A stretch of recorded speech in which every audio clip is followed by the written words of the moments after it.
Hello, how are you? This is Heena from Team Vallath, and look at my fountain pony today. Before I sat to record this video, my daughter said, "Come, I'm gonna make your hairstyle," and this is what she's done.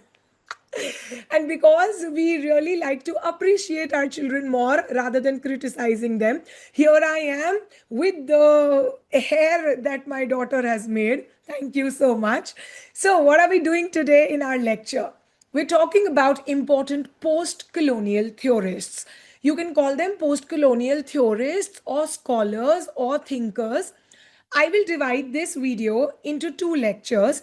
Today's lecture will cover few authors, few thinkers, and the next one will cover the remaining. Okay. First, let me tell you about very important post-colonial theorists. What are their names? Here they are. Frantz Fanon, Edward Said, Homi Bhabha, Gayatri Spivak, then group of three Australian theorists who are Ashcroft, Griffiths, and Tiffins. Okay. Fanon's focus through his work was psychology, which means he said that because of colonialism, it was the mind that was affected more than the land. Okay. Edward Said's work focused on discourse. Homi Bhabha's terms are very important. Gayatri Spivak speaks of the subaltern. Can the subaltern speak? Right? And then Ashcroft, Griffiths, and Tiffins focus on language. That how language became a tool to fight against the colonizers. Okay. In today's video, we will discuss the first and the last. That is Frantz Fanon, little or short biography of Frantz, followed by his important terms, works, and then I'll talk about Ashcroft, Griffiths, and Tiffins, the work the three of them co-authored. Okay, it is The Empire Writes Back. Today, you will know everything about them and you will really become confident. Okay, so come start this journey with me together. I make things simple. I feel when I read something and I transfer it to you, it should be easy. Like you should understand it in one go. That's the beauty of teaching. I'm also learning it every day, and you should also, because you're aspiring to be teachers.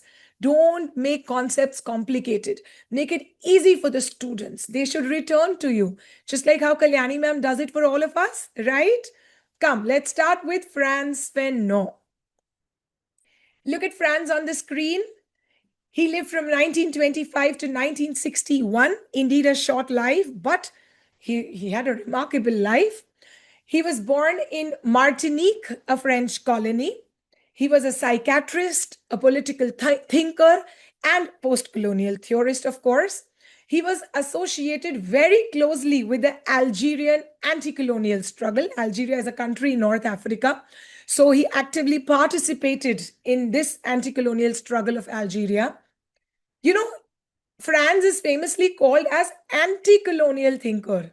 We say post-colonial, but with Frantz, connect the term anti-colonial. He analyzed the psychological impact of colonialism, which means impact of colonialism on the mind. Now, Frantz, two famous works. You should connect it with Frantz. If you hear Frantz, you should know these two works. First is Black Skin, White Masks, published in the year 1952. And the next is The Wretched of the Earth, published in 1961. This is the skeletal structure that you should know for Frantz. Okay, you will remember the works, Black Skin, White Mask, and The Wretched of the Earth, published in 1952 and 1961 respectively. Okay, what are the core ideas or the key ideas that Frantz has spread through his works? First is psychology of colonialism, as I told you. Second is identity crisis. And third is inferiority complex. All this is what is reflected in the colonized minds, the one who is colonized. Okay, let me elaborate these terms for you now. Colonialism affects the mind, not just the land. Of course, when India was colonized by the British, our minds were affected. India, of course, was completely colonized, but then it was more a mind play rather than the land play, because the colonized subjects begin to see themselves through the colonizer's eyes. They begin speaking the colonizer's language for the desire to be accepted, right? And this is how language becomes a tool of control and domination. The colonized individual struggles between their own culture and the imposed colonial culture. This leads to inferiority complex and identity crisis, right? When you struggle to be yourself or the other, that's identity crisis, right? When you want to keep up to someone's standards, that is inferiority complex, right? When your mind is affected, that is psychology of colonialism, right? So if I bring all this together, Fanon shifted post-colonial studies from politics to psychology. How? It was he who showed that colonialism controls not just the land, but the human mind. Wow. So these are the basic facts. Come on, read with me together. Fanon was born in Martinique. Fanon was professionally a psychiatrist. Black skin, white masks deals primarily with psychological effects of colonialism. Fanon was associated with liberation movement of Algeria. Fanon discusses the idea of inferiority complex. You know this much, right? Now I'm going to talk about three theorists from Australia. And let me tell you, after this, you will have a bundle of multiple choice questions. That is the surprise today. After Fanon, let's talk about these three post-colonial theorists from Australia. Their names are Bill Ashcroft, Gareth Griffiths, and Helen Tiffin. Helen is a female, the other two are males. The one on the screen is Bill Ashcroft, followed by Gareth Griffiths. Please look at him on the screen. And the next one is Helen Tiffin. Okay? Okay? Perfect. Now, the work that has been co-authored by the three of them is called The Empire Writes Back. Oh, so important. Look at the cover page. It's called The Empire Writes Back, published in the year 1989, co-authored by, remember these three authors as AGT or TAG. I remember it like TAG. TAG is a game or TAG is a tag, right? T for Tiffins, G for Griffiths, and A for Ashcroft. Tiffins, Griffiths, Ashcroft, TAG, TAG. This work, The Empire Writes Back, was the first major theoretical study of post-colonial literature. Theoretical study, it actually will answer back through literature and language. Come. What these three writers want to explain through their book. Colonized societies respond to colonial power through literature. How? By challenging Eurocentric ideas of language and literature. In their book, The Empire Writes Back, the foundation of the book is through these 7 points that I will discuss now. Writes back. This term, The Empire Writes Back. What is the meaning of writing back? It means that post-colonial writers respond to the colonial center. They resist to the colonial center. They challenge Western dominance in literature. So whenever I'm writing back or answering back, it means I'm challenging or I'm resisting or I'm responding against something, right? That's the first term that you should know when you're reading this book. Second, of course, this is a landmark of post-colonial literature, which means this book covers all the cultures affected by colonialism, their identity, the resistance, and the cultural recovery. Now, the terms that you should know when you're reading this book, the first important term is abrogation. Abrogation, it means cancellation. It means rejection. When you reject standard English, why? Because you want to reject colonial authority over language. I reject the correctness of your English. That is abrogation. Please remember this term, it is important. Abrogation and appropriation. First is abrogation, which is rejection of standard or correct English, followed by appropriation. Although you're rejecting correct English, but you're not completely ignoring it. Rather, you're using it by adapting it to your local culture. Like how English is? English? Are okay. Yeah. I mean, English, you understand? When I'm trying to put my own dialect in English, I'm appropriating that English. I am using English, but adapting it to my local culture, right? I am making that language express my native identity. That is called appropriation, or adjusting or adopting that language to my native culture, to my local culture. So, will you remember the term abrogation, which is rejection? And then will you remember the term appropriation, which is adapting that language to my local culture? These two terms are important in this book, The Empire Writes Back. Now, the three authors talk about language as power. They say language is not neutral. No, rather, it's a tool of control during colonialism. Because post colonial writers now want to reshape this language to regain identity. Because language was a tool which was used by the colonizers to control. The post colonial writers now reshape this language to regain their own identity. Okay? Another important term or concept used in The Empire Writes Back is of hybridity or syncretism. These terms, Baba yaad kar lo. Hybridity or syncretism means when cultures are mixed due to colonial contact. Obviously, when someone from outside will come and stay in my house, my culture with him is going to mix. Okay? For example, you can say when I eat achar on a pizza. That's a very weird example, but then that's how cultures mix. When we're living together, because of that contact with the colonizer, no pure culture exists. It becomes hybrid or syncretic, right? And the next and the last term that you should know when you're reading The Empire Writes Back is decolonization. Decolonization means removing yourself from the colonial power. This is not just political independence, as I told you. It's not just the land which is independent when you decolonize yourself. It's actually the mind, the language, and the culture. You decolonize your mind, your language, and your culture. That is decolonization. Okay? These are the core ideas of The Empire Writes Back. So now let me compare these four writers. Fanon studied the colonized mind, the psychology, while Tag studied how colonized people use literature and language to fight back. Okay, nice.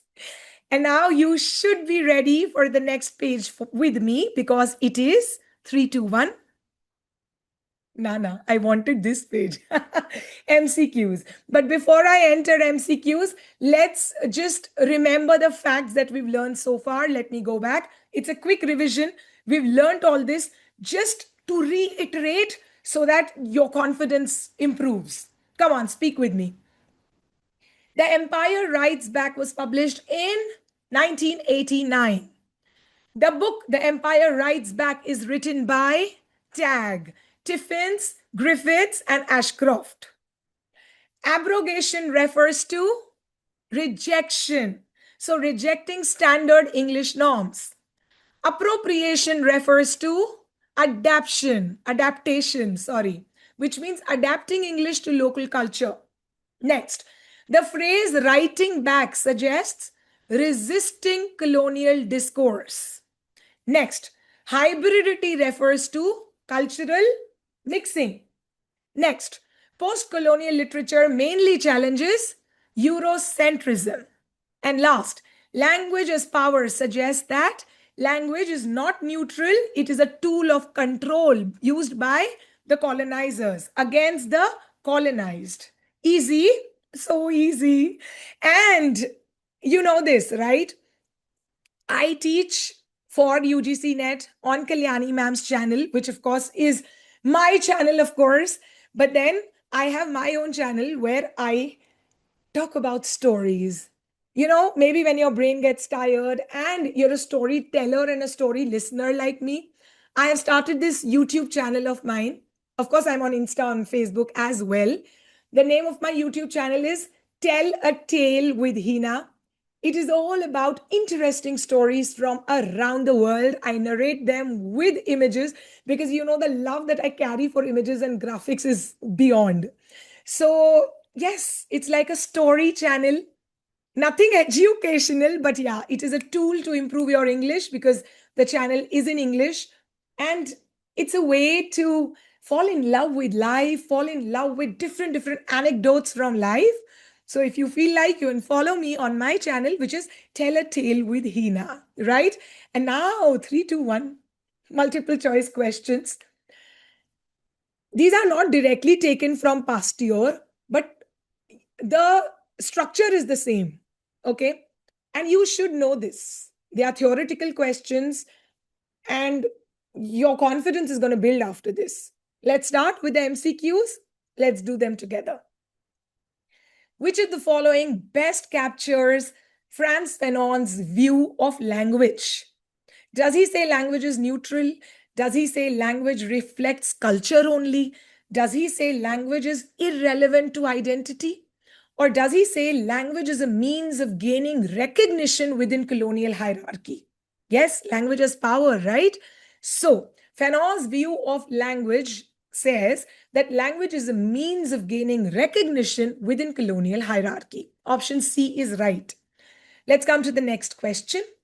In the book, The Empire Writes Back, the concept of abrogation challenges standard English norms. Remember, abrogation is rejecting the standard English or Queen's English. So, abrogation challenges standard English norms. Easy. Come to next question. Which statement is not aligned with Fanon? Not aligned. A. Colonialism affects psychological identity. Of course, he said that. B. Language shapes subjectivity. Of course, yes, he said that. Language is a power, it's a tool of power. D. Inferiority is internalized. Yes, inferiority complex and identity crisis develops in the colonized because of the colonizers. It aligns with Fanon. C. Colonized subjects resist by rejecting all language. No, they don't reject the language, they appropriate the language. Remember? So C does not align with Fanon. Next, which pair is incorrectly matched? Incorrectly matched. A. Fanon, psychological colonization. Of course. B. Ashcroft, Griffiths, Tiffin, talk of linguistic resistance. Yes, language and literature is their focus. True. D. Appropriation means cultural adaptation. Yes. C. Abrogation means acceptance of English norms. No. Abrogation means rejection of standard English norms. So C is incorrectly matched. Can we move to the next page? Yes, we can. Which concept belongs to Ashcroft et al.? Et al. Seriously here means tag, T-A-G. Okay, so which concept belongs to them? A, subaltern. No, that's Spivak. B, mimicry. No. D, Orientalism. No, that's Said. C, abrogation. Yes, abrogation. Rejection. Yes. Next question. Fanon's method is closest to Marxism, psychoanalysis, structuralism, or formalism? Fanon speaks of psychology. So his method is closest to B, psychoanalysis. Right? Lovely. Let's come to the next question. A writer using local dialect within English is practicing. Tell me, when you adapt English to your local culture, it is called appropriation. So, appropriation. Writer using local dialect within English is practicing appropriation. Next question. Rejecting Queen's English is, I said this term just a little while ago, it is abrogation. When you reject Queen's English, that is the strict English, the standard English. When you reject it, that's called abrogation. True. Next, a character feeling inferior due to colonial influence reflects easy inferiority complex. He's feeling inferior. He feels he's lesser than the ones who have colonized him. That's inferiority complex. And now come to the next structure of question, which is very famous in UGC NET. It's called reason assertion. Starts with assertion, which is a statement followed by reason. You have to tell me what is true, what is false. Talk about the assertion or the statement here. Fanon links colonialism to identity crisis. Yes, I have been saying it throughout. Yes, Fanon links colonialism to identity crisis. Reason kya hai? Colonialism only affects economy. No, no, no.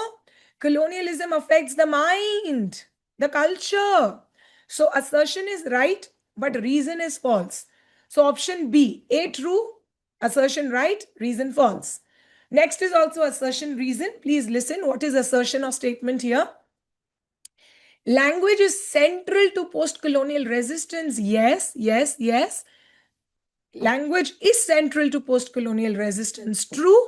What is the reason? Language is neutral? No, language is not neutral.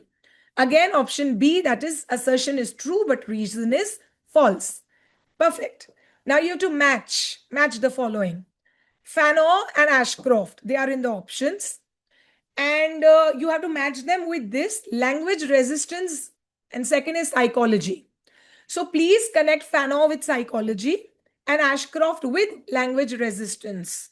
Yes? You know it now. By now, you know it. Yes. Next question. Which best describes post-colonial literature? What best describes post-colonial literature? A, celebration of empire? No, no. B, neutral narration? No. C, resistance to colonial discourse? True. D, purely aesthetic writing? No. The correct answer is post-colonial literature can be described as resisting colonial discourse. Right? Next question. The function of language in colonialism is, I told you, language becomes a tool of power and control, right? So that is option number B. Function of language in colonialism is power and control. Wow. Such lovely questions and a way of knowing what we already know. But then, yes, the questions are helping us learn better. Come to the next page. It's true. What is true here? What is true? A, abrogation is equals to acceptance. No, that's not true. Abrogation is actually rejection. B, appropriation is equals to rejection. No, appropriation is actually adaptation.